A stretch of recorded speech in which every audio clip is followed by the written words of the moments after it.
Pourquoi la délivrance? Première chose, notez qu'il y a deux verbes conjugués que Dieu aura à passer en action. Premier verbe, c'est le verbe délivrer. Et deuxième verbe, c'est le verbe glorifier. Le verbe délivrer vient avant le verbe glorifier. En d'autres termes, le verbe glorifier est la destination, mais le verbe délivrer est le processus. Pourquoi Dieu le dit? Parce que plusieurs chrétiens ne comprennent pas. Plusieurs versets, nous les connaissons. Christ en nous, l'espérance de la gloire. Nous pensons à la gloire financière. Nous pensons à la gloire du mariage. Nous pensons à la gloire du ministère. Nous pensons à la gloire de la célébrité. Quand on le dit ici, Dieu dit il va te glorifier. Beaucoup de chrétiens vont dire, oh non, prophète Joël, Dieu a dit il ne partagera sa gloire avec personne. Comment tu peux dire que Dieu va me glorifier? On ne glorifie pas un homme, on ne glorifie que Dieu. Laisse-moi te dire, quand Dieu dit dans Ésaïe qu'il ne partage sa gloire avec personne, Dieu parle de la gloire de l'adoration. En d'autres termes, quand on devra adorer quelqu'un, la gloire qui m'est due, je ne la donnerai à personne à côté. Et Jésus nous a appris à prier, il a confirmé cela. Ah, c'est à toi qu'appartient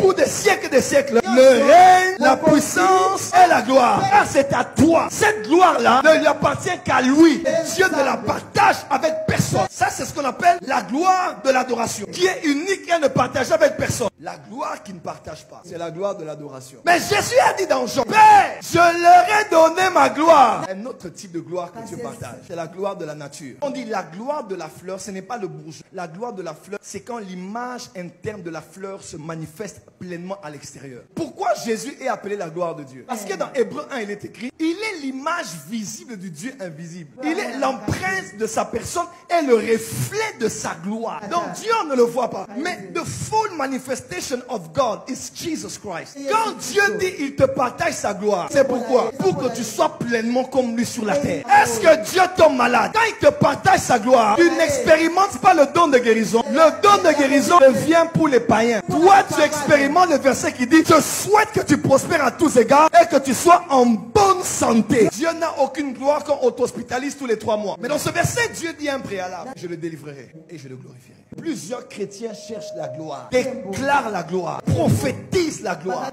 voient la gloire. D'autres prophètes même voient leur gloire. Et bizarrement, à la fin de leur vie, ils n'ont pas fini dans la gloire, mais dans la honte.